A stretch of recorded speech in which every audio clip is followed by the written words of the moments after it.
Good evening, all, and welcome. Hello, hello. My name is John Parker, CEO at the Arboricultural Association, and I am delighted to welcome you to this evening's Wednesday webinar, kindly sponsored by Still.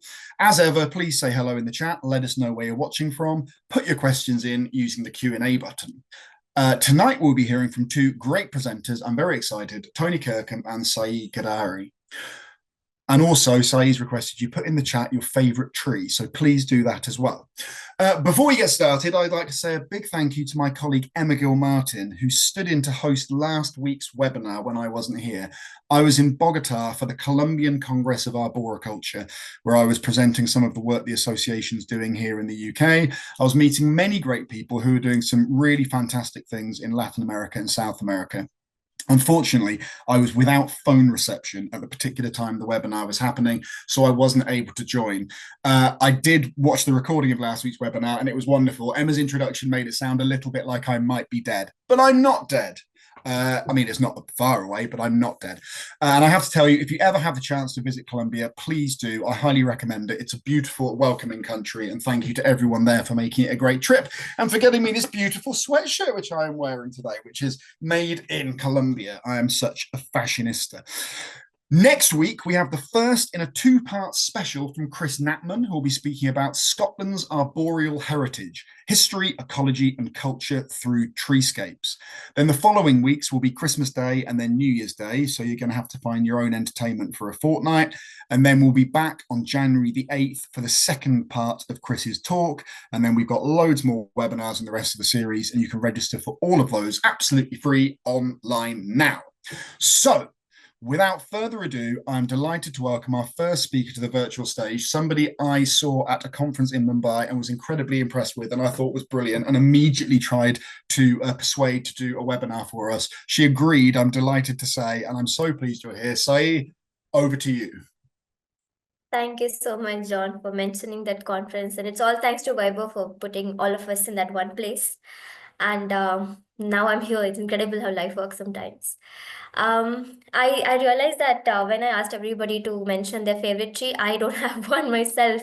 Every time I think of a different tree when I'm asked this question, and I think I'll come up with an answer by the time we end this presentation. So I'll start sharing my screen, and I hope that you enjoy looking at these slides that I've put together and everything that I'm going to share about some trees in India and the project that I work with called SeasonWatch. And usually my agenda is to invite people and encourage them to look at trees. But Season Watch is an India specific project, so I won't have to do that today. I won't have to worry about whether this talk will encourage people, will be good enough for people to start watching trees. But I can just take the pleasure of talking about it with to my heart's content. I think. So I'll get started. We're going to talk about Season Watch, seasonal changes in trees in India. Thank you for choosing that title, John, and the team. And starting with how trees and seasons go hand in hand, trees are sort of mirrors to the seasons. They reflect what's changing in our climate and weather and surroundings before we realize it ourselves. So they make a great tool or great organism for observation and understanding how the environment and nature around us is doing. And all other organisms also depend on trees. They interact with different phases that trees show, and based on what happens with trees, even these organisms are going to be affected. So it becomes a really fantastic way of observing all sorts of life forms around you. And these are some photographs from Mumbai, Maharashtra, which is in the southern western part of India. And this tree is called Indian laburnum, which is from the eastern part of India. And here you see in the Indian almond tree, the tree shows quite autumn-esque changes in the leaves, which doesn't is not very common sight in India. But because of this quality, the tree is almost everywhere in every country across India.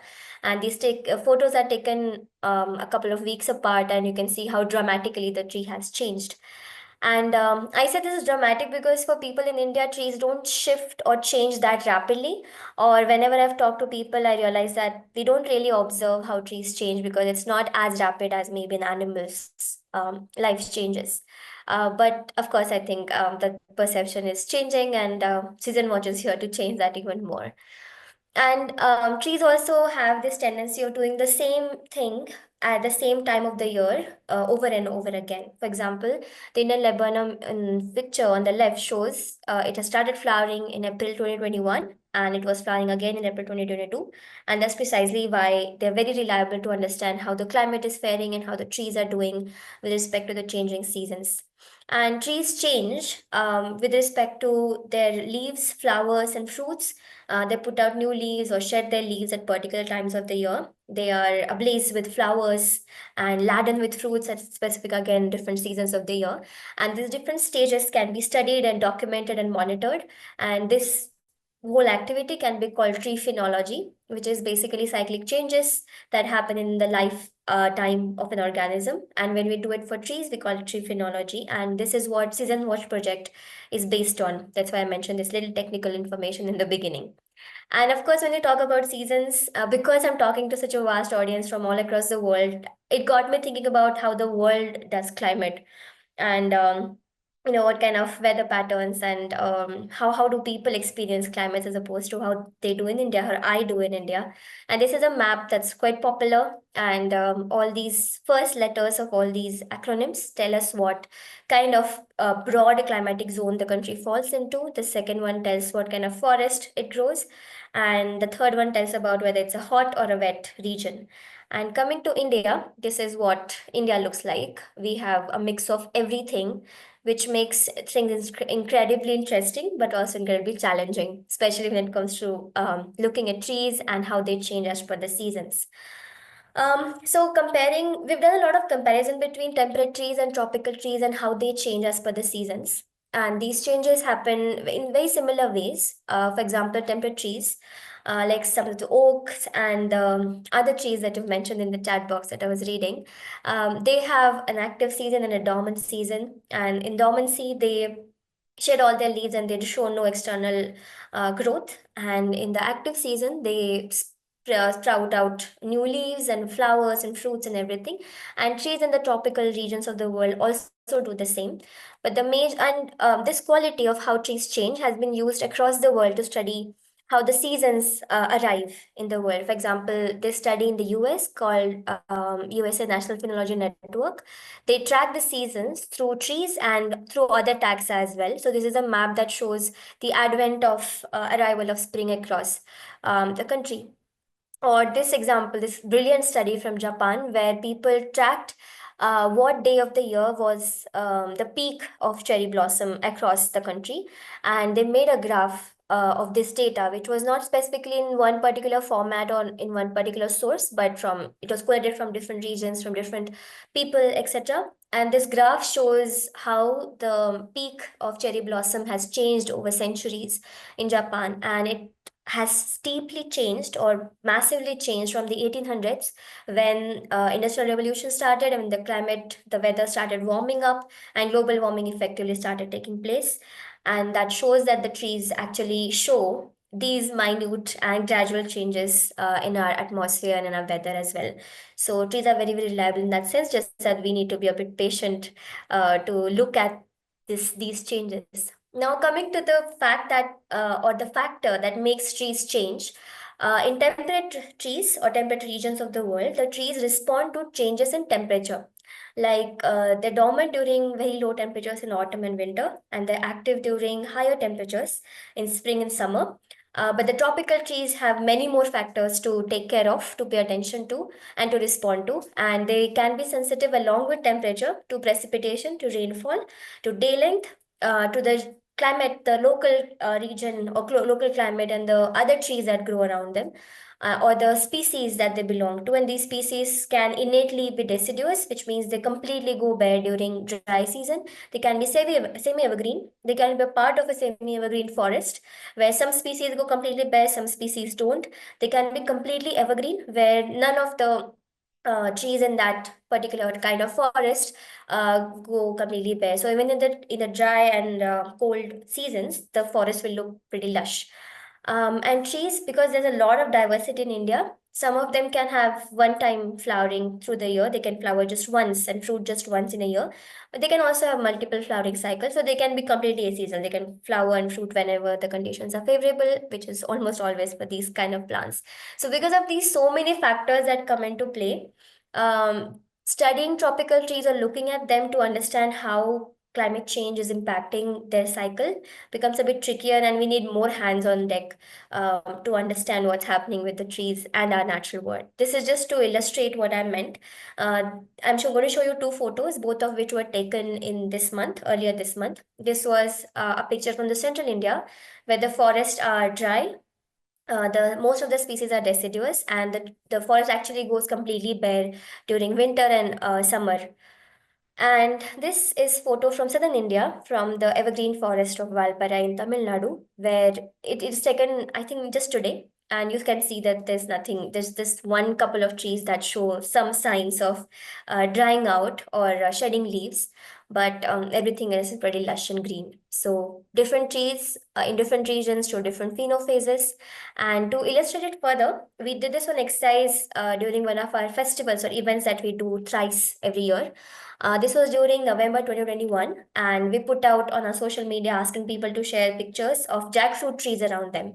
And people from Goa, which is Western India, West Bengal, which is from the east side, Maharashtra, which is again on the west, Telangana, which is on the east, Kerala again on the west, and Karnataka again in the west. So you see, the same species of trees is doing different things at the same time of the year.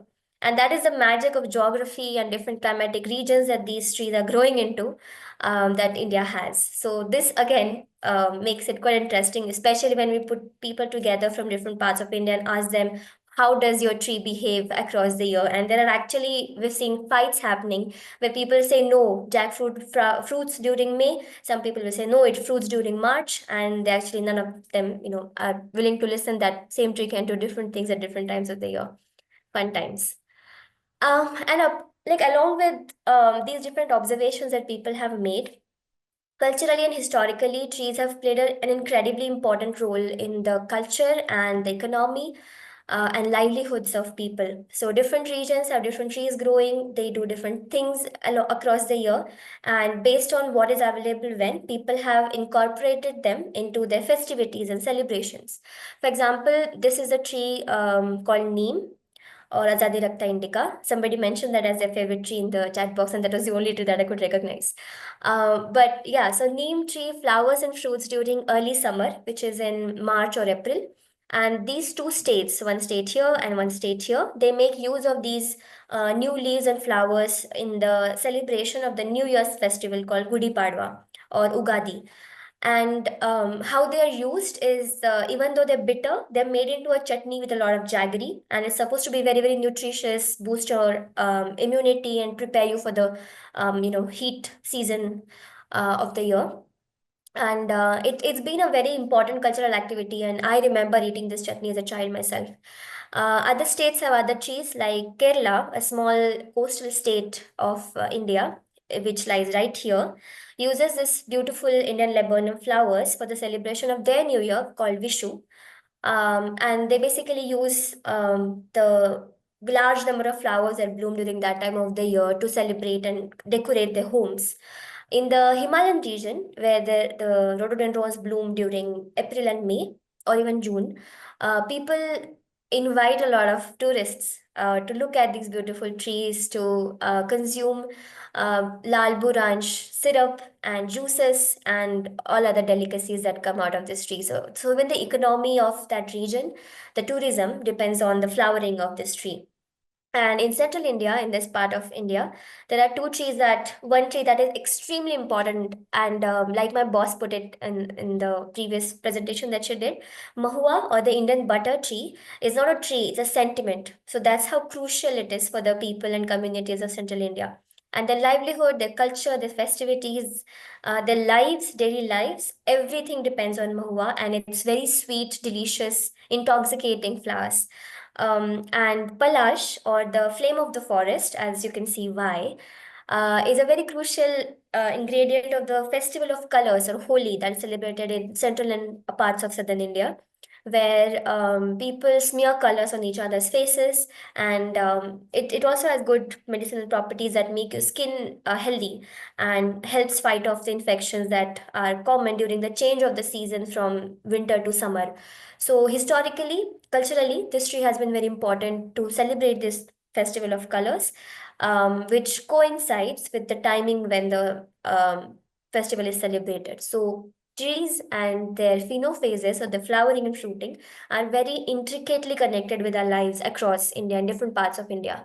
But there's a calamity looming over the flowering, the fruiting, and everything that comes along with these two phases. Like there can be early blooming, there can be less productivity of trees. Like the second report, it says that these non-timber forest products, which are fruits of bale or the wood apple, and beheda, which is Belleric myrobalan, these two are very important for the communities. They collect the fruits and they sell them in the market, and that's how they make their livelihood. But these two trees have been doing all right despite the climate change. They're thriving well. But some other more sensitive trees like chironji, I forgot the English name for it, but you can Google it, and mahua, or the Indian butter tree, and amla, or the Indian gooseberry, these trees have started showing signs of declined flowers and declined fruits, and fruiting and flowering at odd times, and even blooming at odd times of the day. So these are the impacts that climate change is having on trees in India. And this is exactly why we've put the two together. That is our connection with trees, our observations of trees, and how climate change is impacting these trees together in this project called SeasonWatch. So coming to what SeasonWatch does is an India-wide citizen science project, which means anyone who likes to look at trees can participate from anywhere within India. The project was started in 2010 with this incredible insight into how climate change is going to affect the trees, and how we need some tool to connect people and nature, and also document these different changes that go around. And when we talk to people, we realize that there are many, many anecdotes and many, many stories and observations that people have in their pockets, but there's nothing that is put together in one format that can be used for scientific studies and analysis. So that's why this season watch was born. And since its inception in 2010, many individuals, adults, tree enthusiasts, nature enthusiasts, school students, college students have contributed data to the project. They do so by using our website or even our Android application. And the idea is to channelize these efforts in on 171 tree species, which are most of which are found all over India, but some are specifically found in the Eastern Himalayas, in the Western Himalayas, in Andaman Nicobar Islands, and in other parts of India. So we have gone on adding trees based on what people love to look at, what was very common around them, but was not included in the project so far, etc. So we have taken a lot of feedback on this list, and I think it's a great list to learn about at least some widespread and specific trees across the country. And with the project, when people monitor trees, they're looking at adult trees which have reached maturity, which are going to produce flowers and fruits in every season. And they monitor the different stages of leaves, flowers, and fruits that I'll come to in a bit. And the way people make observations are weekly. They select one day of the week, and they observe the tree on every day, the same day of every week. So 52 weeks a year. Or they can also make one-time observations. For example, I live in a state called Maharashtra, but if I travel to say Rajasthan, which is in the northern part of India, then I can make one-time observations because I will not go visit that state every week. So I can just take a snapshot of that tree in that day of the year, and that will also contribute to understanding of how that tree changes as per the seasons. And here you can see that this is the total number of observations we've had so far. These are the regular trees, which are the trees that people observe once every week. Casual trees are the trees that people have observed just for one-time observations, and the individuals and the schools that have contributed data so far. And this is a map of all the observations that we have received from different states of India, and some people engaging with Season Watch. So the idea, or what we do with the data, is we ask people to note the tree species, the location of the tree that they're looking at, the date of observation, because that determines what were the parameters prevailing during the observation, and the phases, or the stages of leaves, flowers, and fruits that were present on the tree during the observation.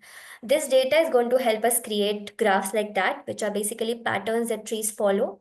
This is for 3 years. And these patterns will help us create a baseline of how trees change as per the seasons and what are the usual patterns that they follow. And we also rely on historic events or historic patterns that people have documented, or local floral textbooks or documentations have written. And we're checking if there's any deviation from these baselines that we've created or we've found. And this deviation is likely to be because of erratic weather patterns, because of climate change in effect. And we're also trying to find out which exact weather parameter is influencing the flowering or fruiting of the tree in what way.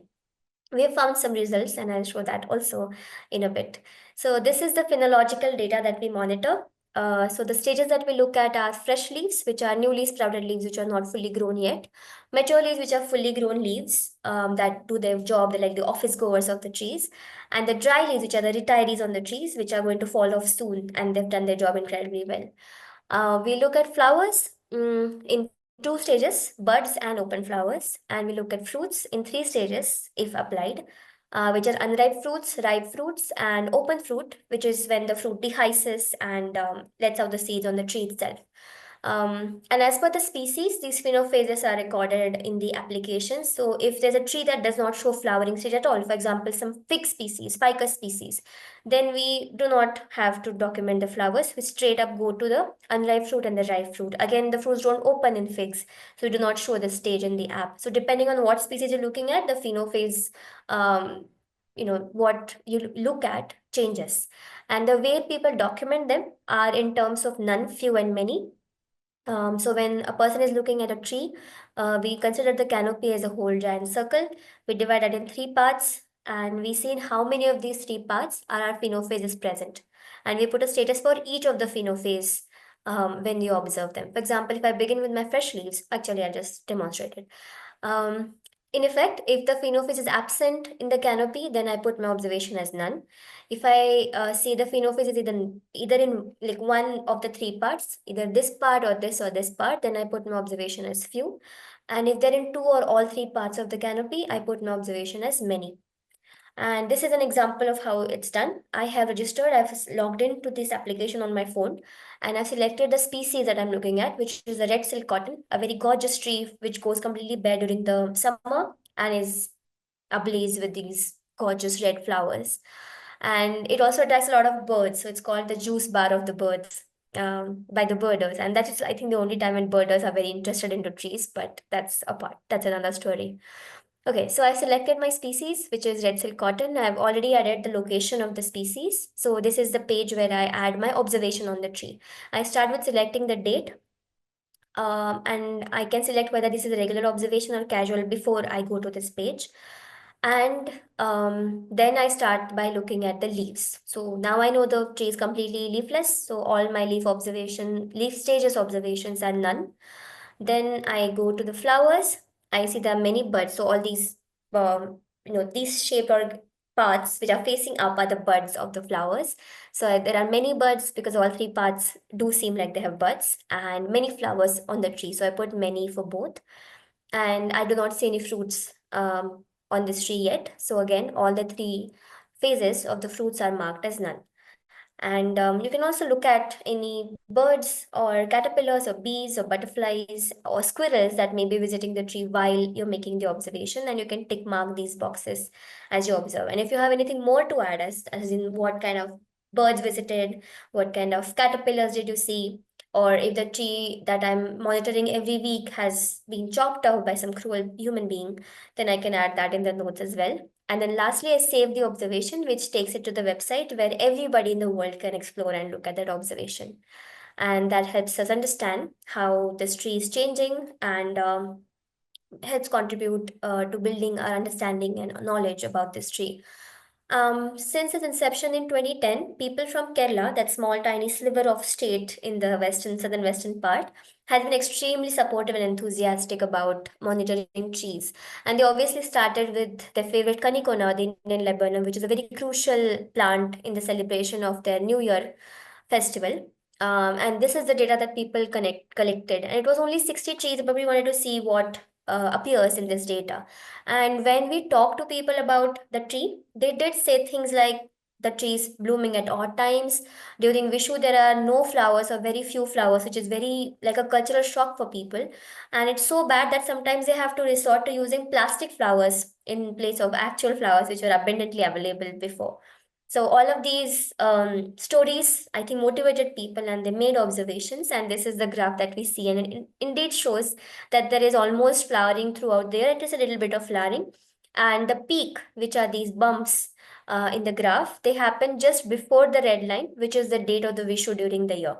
So what people were observing, when many people from different part of Kerala put together their observations, we can actually see in a graphical mathematical format, which is what people believe more than stories, sadly. But we see that, it's working, everything is working. So this was the starting or beginning to how SeasonWatch, started looking at data. And now we've come to this part where we've understood that phenology is affected by temperature, rainfall, solar radiation, cold days, dry periods of the year, total rainfall, and soil moisture. And it's not just these weather parameters, but also geographical fixed parameters like elevation, aspect of slope, and urbanization.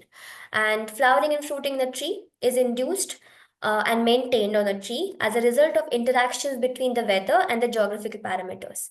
And of course, it sounds quite complicated when you talk about it in words, but when you look at graphs, that tells you what is the impact of each of these interactions and how do they fare when it comes to fruiting or flowering of trees. And this analysis was done on the data from Kerala on three very crucial important species that people love, which are mango, jackfruit, and tamarind. So here I've illustrated the graphs made for mango or mango data. But we also know what happens in jackfruit and tamarind. So again, I'm sorry, I do not have a better way of presenting this right now. But what these points say that jackfruit and mango flowering and fruiting is induced and maintained by maximum temperature, but tamarind flowering is determined by minimum temperature of the year. And dry days and urbanization work together to induce flowering and fruiting, flowering in jackfruit and tamarind, and fruiting in mango. And aspect plus soil moisture is important for jackfruit and tamarind flowering, and mango and tamarind fruiting. So all of these different trees have different parameters at play, and that have like either a positive or a negative or a direct or indirect connection with flowering and fruiting. And we have beautiful GIFs or GIFs on our website that you can explore, that show you that you can choose the species, the year, and what phenophase you want to look at, like flower or fruit, and which parameter do you want to see the impact of. For example, if I've chosen mango and in 2021 and the fruiting of the mango trees in Kerala, and I want to see what impact maximum temperature has on mango fruiting. You see that this is the proportion of the trees that showed fruiting, and this is the temperature. So they sort of go together. They go up together, they go down together, which means maximum temperature has a positive impact on fruiting of mango trees. So we require a set, fixed, or at least in a range, an acceptable range of maximum temperature, which will maintain the fruiting in mango. And if that temperature goes too high, then we do not know what would happen. So now we know that, it's not just the rainfall or what happens, but exactly precisely the maximum temperature that is important for mangoes fruiting. And we know that the temperatures are rising too much, and that will definitely have some sort of impact on our trees. So we'll keep looking at trees and see what more is to come. Now, when you try to talk to people about trees, the first question that often comes is, "But I don't know anything about trees. But I don't know which tree is what. They all look the same to me." And to solve that problem, we do make some resources with our limited funding. And this is one of the most like beloved and well received resource called the Pocket Guide or Commentaries of India Pocket Guide. It illustrates 35 commentaries across India, and these trees are found everywhere in India except for these 8 species, which are found only in the Himalayas. So it gives you a nice glimpse on trees that are found around you and across in different parts of the country as well. And this is free to download. I'll put a link in the chat box if you'd like to look at these 35 commentaries of India. And you can also download and look at it. And when you visit India, I think this would be a great activity for you to engage with our trees. And of course, people are vital, crucial, the base of the project. And so far, in our 14 years of engagement, we've reached out to many students, many people, done things like tree walks, where we go around in a park or in a forest area or along a road with beautiful trees. And we learn about these trees, we talk about these trees, we ask people to go back in their childhood and remember how they engage with trees, what kind of trees did they grow up with, what kind of games did they play. For example, if you know this tree called Gulmohar or Poinciana or Royal Poinciana, which is Dilonix regia, it has these gorgeous red colored flowers, and they have sepals which have a red surf like a lining, and below they're green. So you can peel that red lining and they become a bit sticky after that peeling is done. And you can stick them to your nails and they have a beautiful shape like that. So we used to make witches' nails like that. I forgot to put a picture. I didn't think of telling you this story today. But many children in India do this. And I have done tree walks in different parts of India, and everyone that I've met and known, they have done this game. And I really am looking to find that person who taught everyone to do this. We have no idea who started this and how this came into being. So it's amazing how people learn to use trees in similar ways, and we don't know what caused that communication and exchange of information. So such things and such stories and such marvels about how trees and people are connected come forth when you engage with people for this. So we do these activities mainly to make people talk about trees, to realize that they already have a connection with trees, and then of course hope that they will also start season watching. And my job is mainly to do this all kind of outreach for the project and also talk to people about trees as much as I can. And I absolutely love doing that. So thank you so much for this opportunity. And these are all the ways you can reach out to us. Since I handled the social media, no matter where you reach out, you'll be talking to me directly. I hope to hear from you. I hope to keep in touch with you. I hope to learn about your trees. So please tag us, share your trees with us, and let's keep talking about trees and loving them in various ways that we do.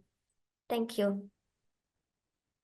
Fantastic. Thank you so much, Sayee. A great project, a wonderful speaker. Thank you. It's a real pleasure to have you with us. You are talking to the right audience to encourage people to continue loving trees, because they are, well, anyone in the audience who doesn't like trees has joined the wrong webinar, I think. So thank you very much indeed. Keep your questions coming in for both our speakers, and we will move on immediately to our second speaker, Tony Kirkham. It's a great pleasure to have you here as well, sir.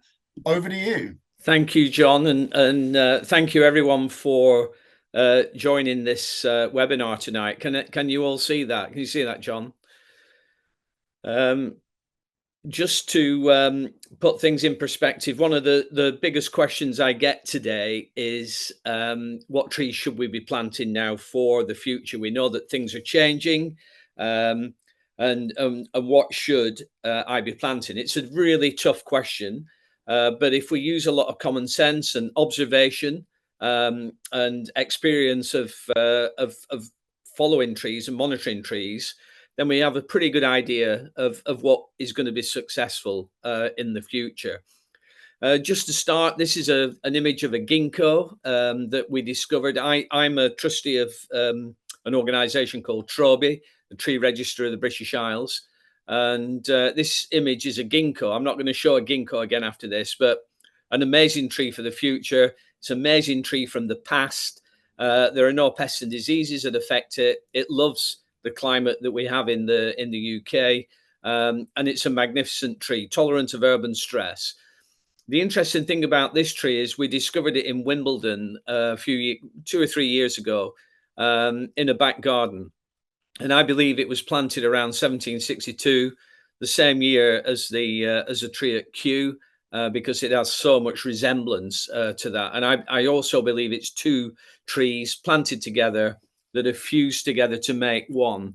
And all the bit that's in autumn colour is one main trunk side of the tree, and then everything on this side that's now perfectly dormant is another one of the trunks. So I believe it's two trunks fused together. And if you look down this bottom left corner, this green bit here is a female branch.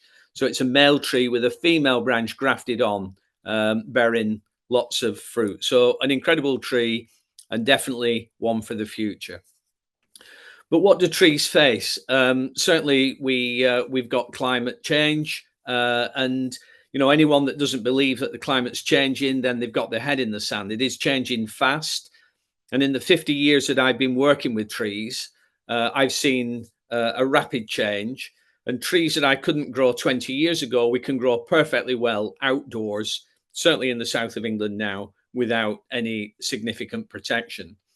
But looking ahead, we're planting trees today. It's not like a herbaceous border that if it doesn't work, we can dig it up and move it. It's an investment in time, it's an investment in resources, and we need to try and we need to get it right. And if we look at this graph, the predicted temperatures by 2050 in London are those that are experienced in Barcelona today. So, huge increase in temperature, a huge reduction in water during the summer. So, it's going to be challenging times, and we need to get tree selection right. I've put this graph in. It's Manchester, so I've picked the middle of Britain, and it quite clearly shows that in winter our temperatures and rainfall are going to change. This is a present rainfall, and it's predicted that we'll have an increase. So we're going to get wetter winters. And then as we drop down into summer, you'll see that our summer rainfall is going to be lower, significantly lower through June, July, August, and September. And then again, it will pick up into the autumn and winter. And the same with our temperatures. This is a present air temperature that we're experiencing through the UK. And the predicted temperatures are that they will rise. We're going to get warmer winters and we're going to get hotter summers. So, this is real. This is real time. And by 2050, it's going to be pretty hot. And we need to be looking at what trees will tolerate this in our tree selection criteria. At the same time, we acknowledge that there is an increase in pests and diseases, and that we are starting to see more. I believe on the DEFRA and AFA risk register, there are between 1,200 and 1,400 tree pests and diseases around the world that are getting ever closer to the UK, and we're going to see an increase in these if we don't get our biosecurity right and stop bringing these diseases in. So, the elms have disappeared in the 60s and 70s. However, we're seeing a resurgence now of disease-resistant elms. And then we've got the elm zigzag sawfly. Try saying that, John, after you've had a few beers fast. And this is starting to feed on leaves. And we're not sure if that's going to be another vector of Dutch elm disease.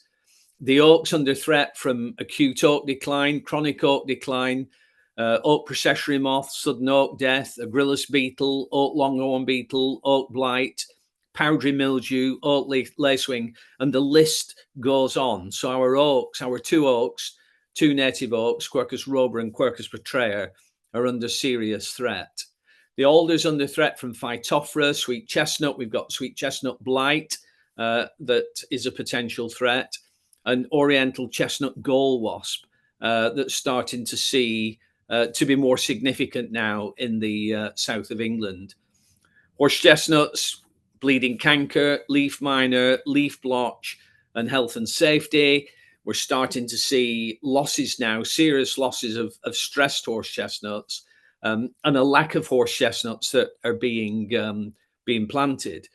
In the larch, we've got Phytophthora, pines, red band needle blight, and potentially pine processionary moth that we've not yet witnessed in this country. We've seen it, but it's been eradicated, but it's getting ever closer and potentially could be introduced on imported stone pines. And then cedar and Syrococcus blight that was on Suga now jumped to cedar, and we're starting to see more Syrococcus on cedar. If we are to establish trees, successfully, then grey squirrels will be a problem, and we need to get on top of grey squirrels. We'll never eradicate them, but we can manage them and control them. And the big one is Xylella fastidiosa, a bacterium of over 150 host species now, and it's decimated the olive population in places like Sicily and southern Italy. Potentially, if that comes in, then it's going to cause serious damage, and there will be serious consequences. And I say should Xylella arrive, but when Xylella arrives. And more recently on London Plain, we got the threat from plain wilt or canker stain of plain, and more recently the plain leaf bug, which I'll come on to in a minute. But this is Tony. Yes? Tony, I'm really sorry to interrupt. There's a little bar at the bottom of your screen that a few people are saying is getting in the way of the graphics. I think if you click hide, it'll go away, and then they'll stop pestering me. Perfect. Okay. Thank you. Okay, thank you for that. This is a graph that I saw at a forest research conference. I mean, trying to get it, and I've finally got it now. But it shows how pests and diseases have increased over time. And I started in 1974 was when I started my career in forestry and arboriculture. And you can see that it was sort of a level playing field. Dutch elm disease was the one that we all learned at Maris Wood, the life cycle, we learned it parrot fashion. And I just thought, well, when Dutch elm disease goes, that's it, finished, we can all crack on. But actually, that bar has started to rise. It's started to steadily creep up. And you can see since the early noughties, these pests and diseases have become increasingly more in our tree populations, and eventually this graph's just going to go off the scale. It's just going to go up and off the scale, and that's quite scary, and quite a scary situation for us to be in. This is the plain lace bug that I mentioned. It first arrived here in 2006, but was eradicated. It disappeared, and possibly because of a cold winter. But this year, on September the 5th, it was spotted in London, and it's now quite prevalent through the London parks, Regent's Park, St James's Park, Green Park, etc. And it's a tiny little critter that can cause it can nip, so it causes a bit of a bite. But we don't know at this stage what stress that's going to put on our London plain population in the south of England, and in particular in the London area. And should we have that and we see plain wilt, then I think we've got potentially serious repercussions. I remember going to an Arb Association conference, and there was a series of Capita Simmons images done just to show the impact that canker stain of plain would have on the London plain population in London. This is Parliament Square in summer, showing how these trees create shade and soften the landscape. There it is in winter, quite architectural, still softening that landscape despite them being deciduous, leafless. But imagine if they disappeared. If we lost all those trees through canker stain of plain or the plain lacebug, what Parliament Square would like, and many other locations throughout London, like the Embankment, Berkeley Square, and many of the London parks, it would be a travesty. So at all costs, we have to keep canker stain of plain out. Now, I haven't mentioned ash dieback, but this is the biggie at present. So I'm constantly asked, what's going to happen to the ash? This image is near Barton Stacey on the River Dever. I'm a trout fisherman. This is May, June. So you can see that most of the ash here are dead. And this was about 3 years ago. But potentially we're going to see between 60 to 85% of our ash population decimated. That's about 100 million trees, plus the 2 billion saplings that we're not really going to count as mature trees. And that's going to happen over the next 10 to 20 years. So we're going to see, a rapid decline of the ash, similar to the loss of elms through Dutch elm disease. And that's before we see the emerald ash borer that's not here yet. This is the borer that's done untold damage to tens of millions of trees up the east coast of the USA through North America. So it kills trees and is a serious problem on ash trees, weakening them and creating a safety issue. So we don't have that here yet. But should that arrive, well, maybe there won't be any ash left for it to be successful. But, you know, that's another one that we need to keep at bay. And potentially that could arrive on packaging materials like pallet wood and timber crates. This is a typical scene today that we see in our countryside, you know, stacks of ash timber. This is all firewood or biomass, which is a shame.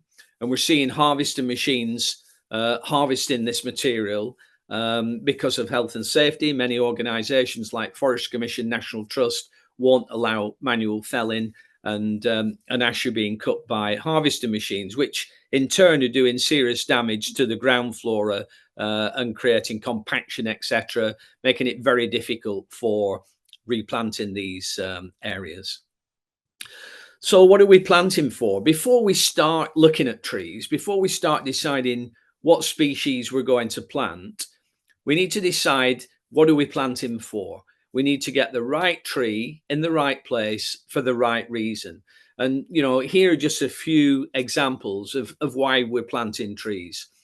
The image here is, this is Abies nobilis, the noble fir, being grown for timber production.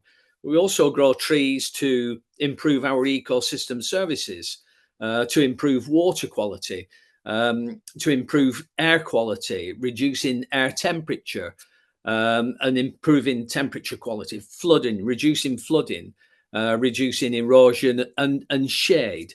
If we're going to get temperatures predicted like Barcelona by 2050, then we're going to need shade. We're going to need canopy cover. The other one is carbon capture. You know, it's a big thing today, and we're seeing lots of land planted today for carbon capture. This is in Suffolk at the Euston Estate, where they've planted 450 acres of Paulownia. This is Paulownia Phoenix 1 is the cultivar. This is what the plantation looks like 16 months after planting. So, you know, we get serious growth on these, and we're looking about 112,000 trees in this area being grown for carbon capture, but also in 6 years' time, this will be harvested as timber for window shutters, surfboards, and potentially looking at the construction industry to help with the 1.5 million homes that are going to be planted over the next 5 years. Well worth a visit if you're ever in that neck of the woods. It's like driving into Jurassic Park, and I'm going to be writing an article on this for the Arb magazine in spring. Let's not forget our amenity planting. So, you know, many of the trees that we plant today are in private gardens or landscapes, parks, etc. And we're planting them for, you know, aesthetics, for our well-being. And you know, there are so many unusual trees that we can plant today, like this is a Chinese fringe tree, Chionanthus retusus, a great tree for the future. There are two species. This is the Chinese, member of the ash family, but unaffected by Chalara. And the other one is Chionanthus virginicus, which is it's more shrubby. It doesn't make a big tree, but probably more appropriate for our future climate. Trees like this, the silk tree, Albizia julibrisson, you know, 30 years ago, we couldn't plant this outdoors. It would not have grown in our climate. But today, you know, we can be very successful with this, and it likes the climate that we're starting to see today. And it's a highly floriferous tree, very attractive, and can be grown in many locations, large or small gardens. And then in my garden, I have the Chinese pearl bloom, Polyothersis sinensis. And you can see that tree, That tree there is only 6 years old, and it's saying, please bring that sun on, give me that heat. That's what I want. And this is not watered in my garden. Highly floriferous, great for pollinating insects in July when it flowers, when there are fewer trees in flower, and a great tree for the future.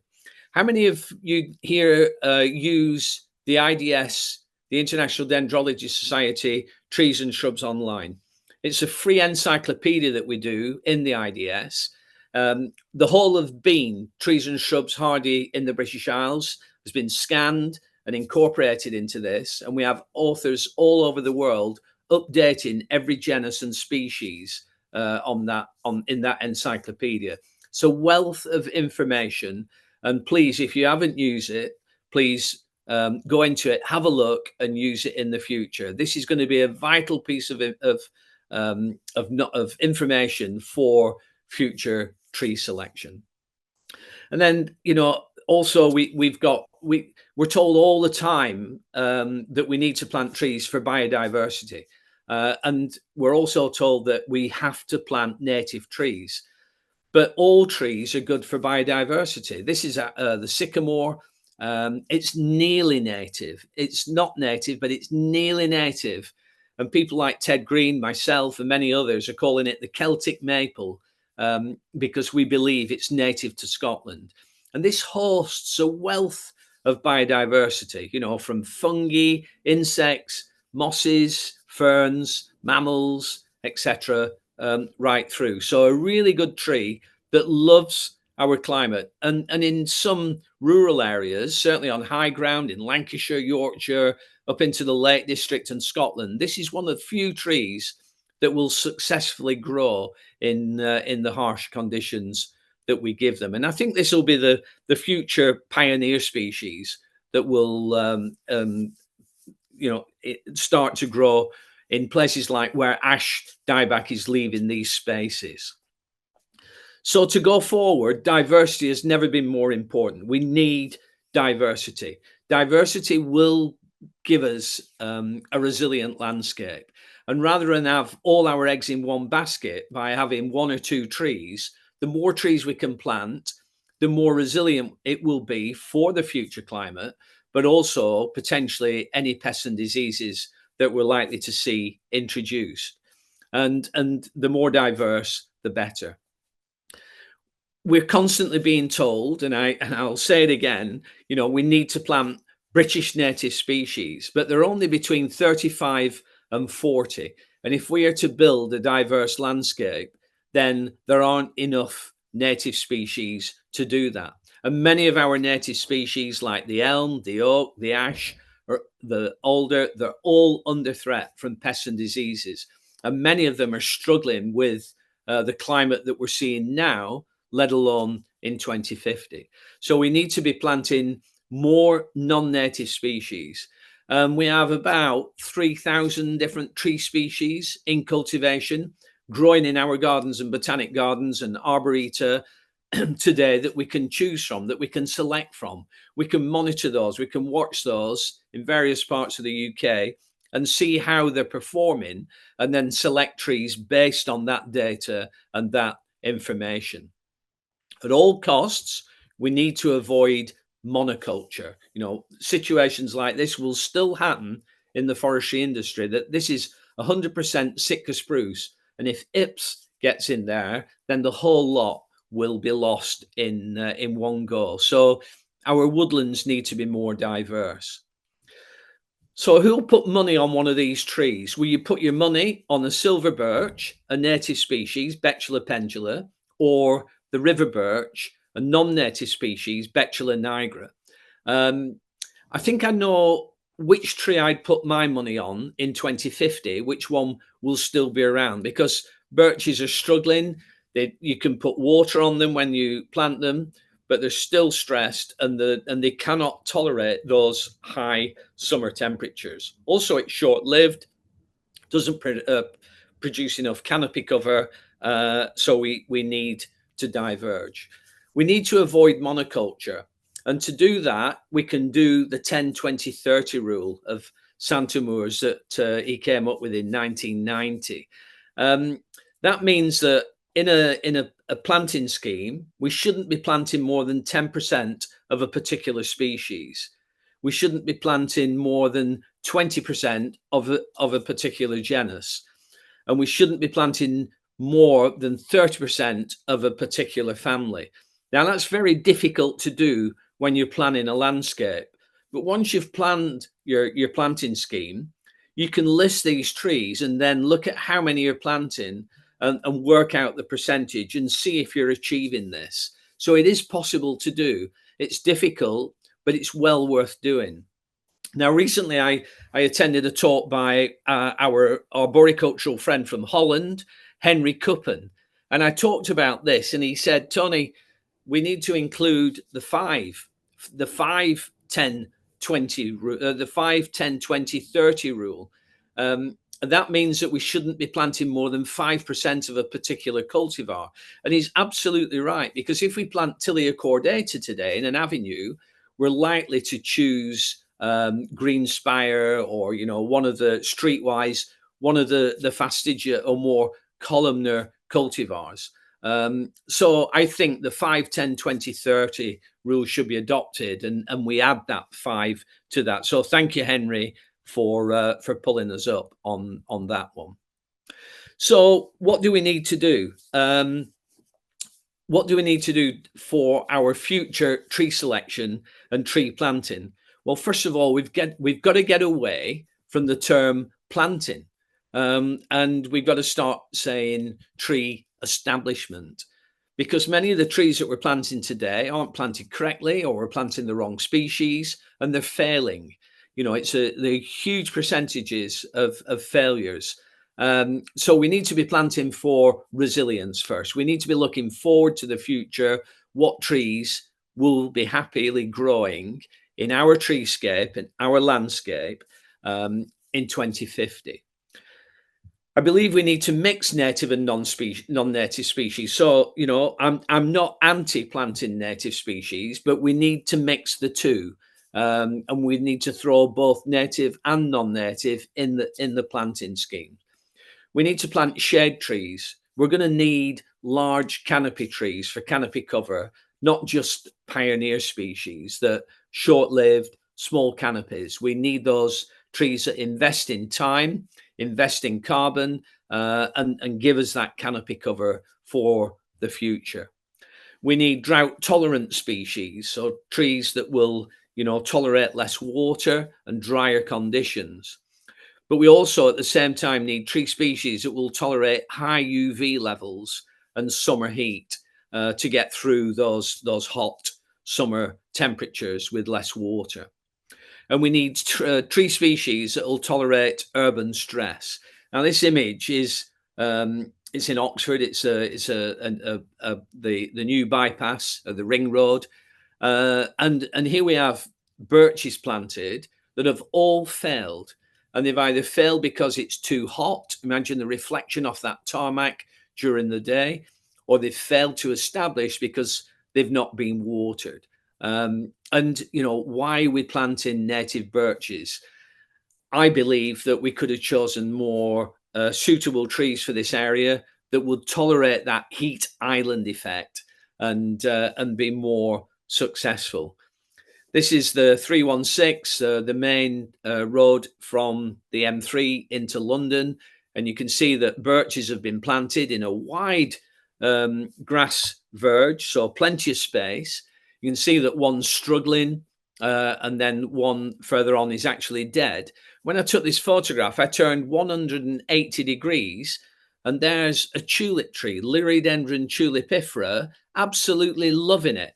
The same situation. It's going to make a magnificent specimen. It's going to provide shade. It's going to provide interest. It's healthy. And, we've got that space. Let's invest in that space and plant bigger trees, non-native trees that are going to be more suitable and adapt to that situation. Of course, we're going to need those trees. We know that there's a shortage of trees. But biosecurity has never been more important to prevent all these pests and diseases from entering the UK. So let's support our UK nurseries and plant and support any nursery that has the plant healthy certification. And we need some of these nurseries to start thinking outside the box, because often I'm heard, I suggest a tree, unavailable. So we need nurseries to start thinking outside the box and start thinking about what will we need to be planting to be successful in 2025. Here's just a random selection of, so in the top left-hand corner, we have a willow oak. This is Quercus phellos. This is a young tree in Virginia, makes a beautiful crown, round to oval crown. Loves the hot weather. So this, many of the trees that occur up that eastern seaboard of North America are highly suited to our climate now and will love the climate in 2050. Here's a sycamore, which is another good species. It provides a huge number of roles in our landscape and many reasons for planting. The London plane. I know we've got Cankerstena plane that's a threat there, and Oriental plane gall wasp, but it's still sorry, not Oriental gall wasp. So the plain lacebug, it's still a good tree, and we mustn't forget Platanus orientalis. On the right is liquid amber styraciflua. This is in St. Louis in USA. Just showing you how big these trees get. We're planting these in small gardens because they're a lot slower to get going in this country. But look what they do as a mature tree. They make a big shade tree. And then down here in middle left is Aesculus indica. This is Sydney Pierce, probably the best cultivar. This is the tree next to the main gate at Kew near the Nash Conservatory. This will obviously be the replacement for our horse chestnut, Aesculus hippocastanum. And then Liriodendron tulipifera, the North American tulip tree in autumn color, a fantastic tree, fast growing, loves our climate, and makes a big tree, giving us those ornamental attributes. And then the limes, let's not forget the limes. We have 3 native limes, Tilia cordata, Tilia platyphilus, and of course Tilia europea, which this is pallida, the hybrid between the two. But there are many other limes in cultivation, like Tilia tomentosa, that will fare really well in by 2050. Bottom left, we have the black walnut, Juglans nigra, just loves the climate. Again, good autumn attributes, and the fruit, and a good timber tree. Let's not forget that some of these trees will be important as for timber in some of the estates that we're planting them. And the hickories as well, with same family in Juglandaceae. And then on the right, this is Gymnocladus dioica, the Kentucky coffee tree, which when I was in Chicago recently, it's one of the main trees being planted or established. Sorry, I shouldn't be saying planted.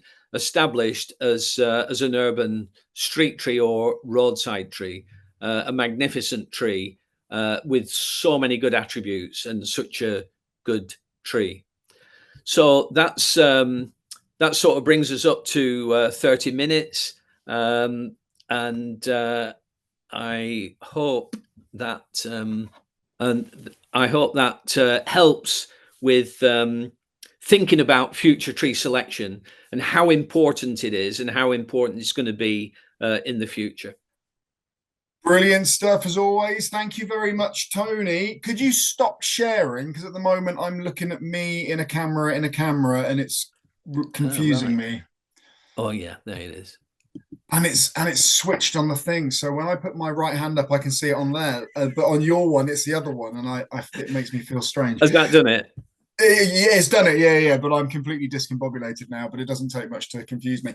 Yeah. Fantastic. Thank you both for your wonderful presentations. Okay, we've got lots of questions, which I am just going to work through in a sort of seemingly random order. I think. And as I said, some of these questions will be quite specific to one speaker. Some of them will be quite general. So please do feel free to chip in if you like. And we'll start off with a question for Sayee from Matthew. Do you find that local engagement is more popular than you expected? And is that engagement growing year on year? Is this sort of taking on a life of its own and getting more and more people involved? That's a great question, and it also hurts me a bit because we have to work very hard to get engagement because people don't have time, don't have interest to look at trees. I believe it would if it was something more interesting like birds or even insects for that matter, people would be more interested. But trees are a bit low on the priority list of people that they things that they find interesting. So Something's just gone really weird with your sound, unless it's just me. Tony, could you hear an odd sound there as well? That was fine for me. Oh, right. It's just me then who seems to have fallen into a bucket of bees. So I'm just going to let you carry on. Apologies, Sayee. It's at my end and I'll somehow work it out unless it's just in my head. I'm sorry. Please carry on. That's okay. No, I'm just trying to say that the population keeps transienting, like it keeps changing. We have some people who've been with us since the beginning, like some teachers, especially from Kerala. But yeah, I mean, it's a bit of struggle to keep engagement and keep their interest going. And we also have a lot of collaborators, some logos that I mentioned in the last link, and they have their own communities in the places that they work in, and they keep the engagement going. So it's yes and no both to your question, actually. Thanks for that question, though. Thank you very much. I think I've resolved my sound issue now. I've changed microphone because I'm very technologically alert and I can now hear. Good. Right. Thank you very much. Okay. Tony, Simon has asked, I think I know what you're going to say here, but Simon has asked, what factor do you think has most contributed to the rise of tree diseases in the UK? I think probably importing trees from Europe, from European nurseries, without satisfactory or suitable biosecurity. I've been a believer that, and I myself bring trees in from Germany, etc. But I think they should go into a quarantine system. That should be a nursery in the UK where they can be monitored closely by AFA, DEFRA and the nursery staff. And should anything be seen or picked up, it can be dealt with quickly.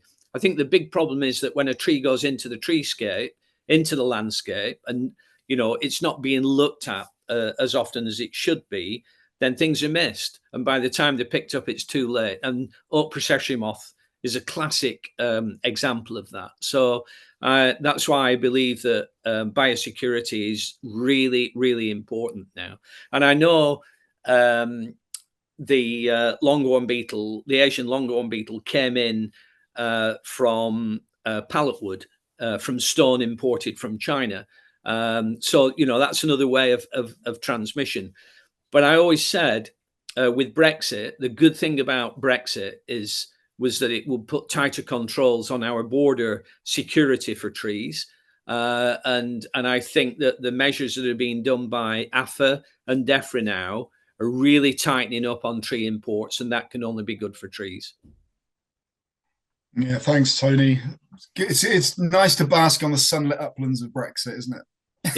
It is. And actually, Brexit this time is the second Brexit. The first Brexit was 8,000 years ago when the United Kingdom, the British Isles, left Europe. So this, Brexit is just a second installment, if you like. So. I'm not allowed to get political because I had complaints when Trump was mentioned a few weeks ago, and Ted Green said that we should asked if he'd been shot, and I had to apologise and confirm that we don't condone assassination. But what you said, Tony, is absolutely right. I think because we spend quite a lot of time at the Arbor Association explaining to people that there's nothing wrong with importing trees. Importing trees isn't a problem, and if we want to plant the trees we need to plant, we've got to import trees. It's just not bringing them in, dumping them in the ground without checks, without quarantine, without anything. Exactly. Yeah, and they should be going to a nursery. We need to avoid third-party transactions. So we should be buying these trees through a UK nursery where they're grown on, they're checked, all the phytosanitary is done, all the plant passporting is done correctly.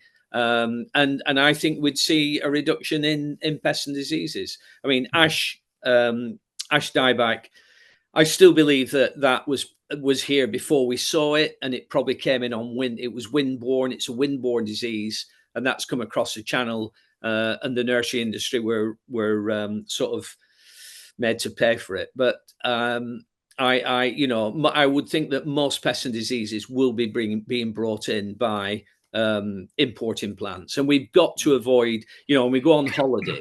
I sound like someone from AFA or DEFRA now, but when we go on holiday, the wash bag collecting, where a cutting's put in the wash bag and smuggled back and then grown on the windowsill at home, that's another way that potentially Xylella will come into this country, and we've got to avoid that at all costs. Yeah, but I travel in and out of the UK quite a lot, and I'm still yet to see a sign about biosecurity. And I go through predominantly airports in the south, admittedly, but I hardly ever see any of these signs around. Yeah, and I think they're targeting more the commerce, the commercial nurseries. Mm-hmm. Yeah. Totally. Sayee, sort of possibly randomly, but how does this work in India? Do you grow most of your trees within India that get planted, or is there importation there as well? And do you have any pests and disease in the same ways we have? Is there problems there? I've actually been thinking about this myself, and we have the exact opposite problem where people prefer to plant exotic species which are imported for multiple reasons many years ago, etc. And now people are trying to create awareness about why we should plant native species. And I do not have much insight about whether native species are more prone to diseases, but as long as I have read and learned, they're not. They're more resilient, they're more adaptable, and they're more suitable to regional climates.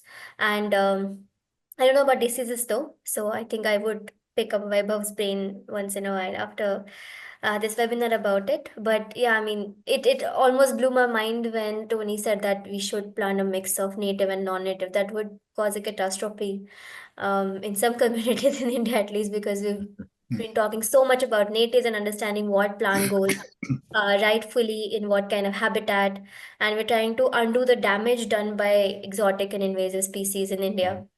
So yeah, I mean, I hope that. But saying you probably have more native species than we. You'll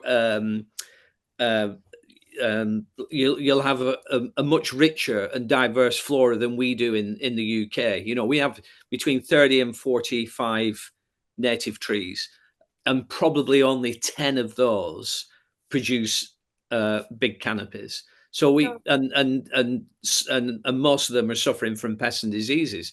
If we stick with British natives, we won't have a treescape in 2050. They just will not be able to cope with the temperatures. And certainly in urban situations like roadways, why are we really worried about native species? Because they're not really going to be much use for biodiversity on the ring road of a major city. And especially if they're dead. And if we're losing all these species, then we won't have any biodiversity anyway. So most of the insect species and mosses and lichens and plants and birds and mammals will use non-native species. So, I'm really fixed on that. We need to avoid invasive species at all costs, but we know which are the invasive species, and we just have to be honest with ourselves and restrict the use of those. So the Paulownia plantation, which everyone would think, that is a potential invasive species in North America. It's done so much damage to natural woodland. But the species that's being planted over here, Phoenix 1, is a sterile hybrid. So it's not going to flower, it's not going to produce seed, and it's being monitored and controlled. So we do need to be careful, but I think we can do that successfully. Maybe we need to start looking at trees that are native to city environments rather than geographic and regional environments. Yeah. Good. Okay. See, I knew as soon as we got into a native, non-native thing, we'd run into at least 15, 20 minutes of chat. Nobody's slating you too much in the chat though, Tony. So we must have a happy audience, because I know sometimes you get criticism for it. I completely agree with you, by the way. Yeah, good. Know. Okay, Simon has asked about tree tourism and whether or not you know sort of how economically important that might be for an area. And I suppose, is it a common thing in India now, tree tourism? Tree tourism, in the sense of if you're looking at tree walks or nature trails or safaris, they're not much based on trees as other like landscapes and big mammals especially. But if we talk about some trees like mahua or the Indian butter tree in central India, I think all of their economy, if not at least majority of it, if not all, I don't have numbers unfortunately, but I think you can find that pretty easily on Google, because that's how important and crucial and baseline to the economy and income for those communities it is. I'm not sure if I that answered the question really well, but I don't have numbers, but you can find them very easily. You answered it perfectly. Do not worry. And if they don't like it, they can just go and ask it again. They can Google it. Don't worry about it. It's fine.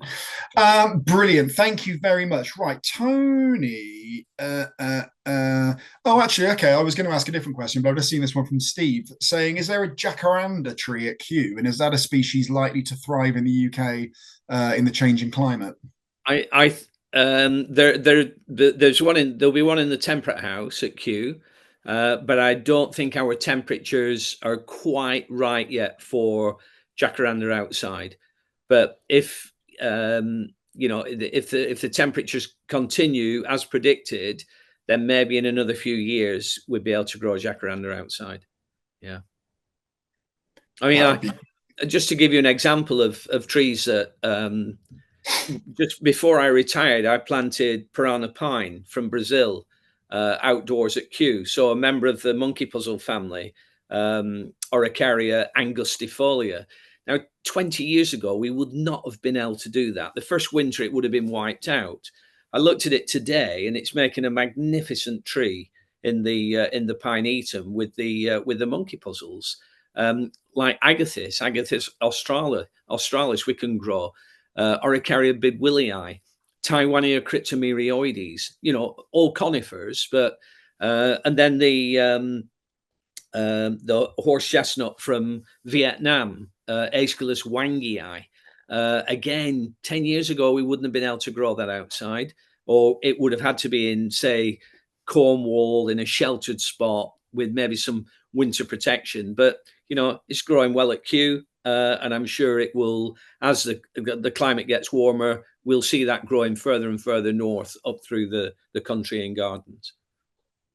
Thanks, Tony. I try not to giggle at tree names, but was that Araucaria bidwillii? Not big willy eye, bid willy eye. That's a shame. That's a shame. Okay, don't worry about it. I was just checking. I'm the chief executive of the association. Damn it, I don't laugh at things like that. Good, right, okay. What was someone has just said, and now I've lost it as well. But just a point I wanted to agree with. Danny and Christine have made the point that we need to be asking nurseries now for what we want to be planting in 10 to 12 years' time. And I think that point is often completely forgotten. We turn up at nurseries and say, "Can you give us this stuff?" Yeah. And it takes time to grow them. They can't just turn it up that year. And that is sometimes when we end up importing stuff. So we really need to be working more closely with the nursery sector. And I think there's a case to say that there should be some kind of government support for the nursery sector as well. I think the problem is that a lot of the nurseries have been let down. And a classic is Ash Dieback, where some of the nurseries had, tens of thousands, hundreds of thousands of ash growing on nurseries. And not being allowed to sell them, no compensation.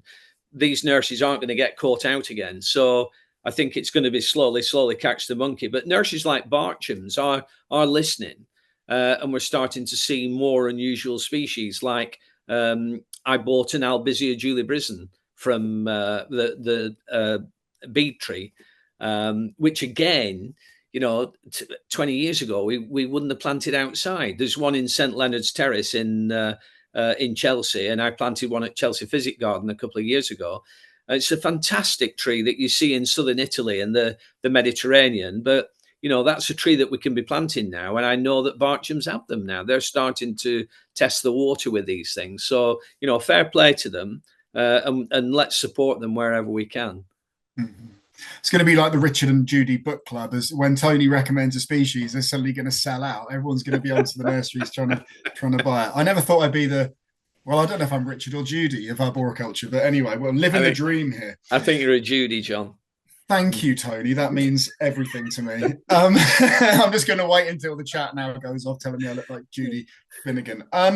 Sort of a general question here from Vinay, asking about urbanization reducing green cover and how to tackle that. It's not really specifically about what we're talking about, but I think we've got some interesting perspectives. So Sayee, maybe, is this something we're seeing in India in your experience? Urbanization putting more pressure on green space and on trees, and how are the municipalities coping with that in your area? Oh yeah, absolutely. I think it's a menace everywhere in the world, and in India especially. I live in an area which is newly developed. It's not older than 15 to 20 years, and now they're also making an airport which has naturally cleared a lot of land. And first thing that happens is obviously people felling trees to make space for putting cement and buildings and everything. So yeah, it's a big problem in India, and that's one of the things that we try to address through SeasonWatch as well, which is if we have people more connected with trees around them, if they see how interesting it's a long shot, of course, I realize that, but we have also seen some activism groups come forth through the activity, and they're connected through us, and they do advocate for planting more trees and maintaining the trees that already grow. So education and awareness, I think, is one way of tackling that. But I myself see a lot of trees being cut down, and it breaks my heart into a million pieces. And it also hurts that we can't do much. But municipality also, I think, I mean, I am biased to think that they are not doing much. They're not giving enough credit and enough space for any sort of natural growth. And even if there's anything naturally growing, like a wilderness in an area, then people themselves demand that it cut down because there'll be snakes and there'll be mosquitoes and whatnot. So yeah, it's a constant battle between maintaining green spaces, people, what they need and what they like and what they think is good for them, and the municipality coping with all of these demands. Brilliant, thank you. I mean, Tony, obviously you're free to address the same question. We're probably more aware of what's happening in the UK or our audiences, but I'll sort of link it onto another question, which is from Bettina, about when we are losing these trees. We're often losing big canopy trees, as we know, new trees going in. And Bettina said, how do you recommend we get planning departments, council ecologists, someone else talked about landscapers, to accept alternative species, because often it's native species that are being asked for? Yeah, and that's a really good comment and a really good question, because we are up against it, and certainly with I've had planning where I've done planting schemes, and local authority ecologists have damned it and said, well, they're not native, no good for biodiversity, and then I have to remind them that why we have to have a reason for planting, and it's not always about biodiversity. Even though I do say, every tree is good for biodiversity, but we, often we're planting for our well-being, for aesthetic purposes in a private garden. And, I'm sorry, but there aren't many native species that I would be planting for that. And we need to push the boat out and have this diversity. So it's down to us all, everyone on this, 220 of us, on this webinar tonight, to be really forceful with local authority ecologists and try and convince them that mixing not native and non-native is the way forward. So it is a tough one, but we've got to put that pressure on it and carry that through, John. And the work that you're doing in the Arbor Association as well, it's all good stuff. And we have the knowledge, we have the understanding, and we use our observation to tell us what we need to do. And if we really believe in it, then we've got to push forward. And I really believe that we've got to be mixing non-native with native. Yeah. And a couple of people have mentioned, Peter's asked, Moray's asked about how the Arb Association is creating better links with landscape architects, for example. The answer is, in my opinion, we're not doing enough. We need to do more. I think landscapers and horticulturalists probably plant more trees than arboriculturalists do, but don't necessarily have the same kind of knowledge as we do have. So we need to do more, and we will look for ways in which we can do that. But of course, one way is to recommend things like these webinars to people, because they're free. And you know, maybe a joint Arboricultural Association conference on tree selection with SGD, Bali, you know, some of the landscape designers, because you're absolutely right. That's you know, we you know, Barcham's do trees on tour, as you know, John, because we've both spoken to them, and you know, often we get landscape designers there, so that's really good that we get those different professions in that we can help you know, that we can help influence. Yeah. And we've got some people in the chat, Nola, Emma. We have got landscape architects in the chat, so thank you very much for joining us. Well, that's great. It's always great to see you. Yeah. Okay, we've only got a couple of minutes left. So what we'll do, we will send through all of the questions and all of the chat to our speakers, and they can have a look through them. And if there's anything particularly exciting they feel they want to address, then they will be able to do that. But we won't get through any other questions other than one more, which is obviously the most important question, and it's the only reason that you're all still hanging around. And that question is, what is your favorite tree related book? And I'd like to go to Sayee first of all. There's this one book written by Pradeep Krishan about the trees of Central India. It's called The Jungle Trees of Central India. It's like it's one book that you can read to understand and to be able to identify trees, but also fall madly in love with them, because that's how beautifully it's described them, very romantically, very non-technically, and with a lot of love for the trees that he feels himself. So that book definitely is one on the list. But other than that, I thought of a very cliche maybe answer, which is I like to talk to people about trees. If I can call that, that is my favorite way of learning about trees, is talking to people about what they've seen, what they've observed, how they've used trees, etc. It's not a book, of course. I mean, different people have written books about the uses, but I think it gives us a great sense of togetherness when we talk about trees. So yeah, I'll stop my answer with that. That's fantastic. Could you possibly type it into the chat as well? There's a few people who are going to ask for the link. So if you could type it into the chat, then they'll be able to have a look for that. So thank you very, very much. And now, Tony, what is your choice for tonight? Okay, John. Well, I know what you're expecting. You're expecting me to show one of my books, but you know, a speaker would never do that, would they? But you know, there are plenty of my books available in all good bookshops. But the one in the bargain bucket as well. Sorry. They're in the bargain bucket as well, so they're great value. Your books. No, they're not in there yet. But as I've been talking about tree selection, this is a great book, Tree Selection Guide. It's about climate resilience, carbon storage, species diversity, and other ecosystem benefits. And it's by Henrik Schröman and Arit Anderson. It's a Q publication with Filbert Press, and it's a bit of a tome. But it's a great book, and I've done a bit of promotion on this, and Henrik signed it saying that he owes me beers for doing it. So, but a great book, and I'm going to do two if you don't mind. This is another good read for Christmas. It's not expensive. I don't know. I got this free, but it's called Oaklore, and it's done by Jules Acton, who's a Woodland Trust ambassador. And it's full of factual information on our native oaks. Brilliant. Two cracking choices, neither of them written by you, which I'm very impressed with. Well done. And as someone said in the chat, we had a really good presentation on the webinar from Henrik and Arit last year. So that webinar will be available somewhere out there in internet land. Well, look, that is 7:30. We've actually finished on time for once. Imagine that. I'm such a professional. I should do this for a living. Thank you, Tony. Thank you, Sayee. That was absolutely brilliant. Two wonderful presentations, very complimentary as well. Sometimes it comes together, albeit unintentionally, but you know, sometimes it works. So Brilliant. Thank you both so much. Thank you to everyone out there watching. I do hope you will join us next week for part 1 of Chris Knappman's Scotland's Arboreal Heritage. Enjoy your week. Thank you all. Take care. I will make sure I'm in the country and not out the country next week so that I can be here to watch it and enjoy it again. So thank you, everybody. Have a great evening, great rest of your week, and we'll see you soon. Bye-bye. Thank you. Thanks for asking us, John.